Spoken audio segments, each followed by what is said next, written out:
Hi everyone! In this video, we're going to learn how to configure e-commerce SEO in Grigora. Let's understand how to set this up step by step. First, head over to your Grigora site dashboard. From the left sidebar, click on Commerce and then click on Settings. Inside the Settings menu, click on the SEO option. Here, you will find all your search engine optimization settings. You can start by updating your page title template. Next, you can add or change your default meta description to help search engines understand your store.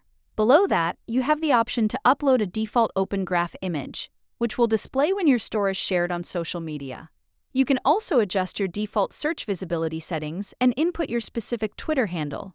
Finally, you can choose to enable or disable the Emit product structured data option depending on your store's requirements. Once your customization is complete, simply click on Save Settings to apply your changes.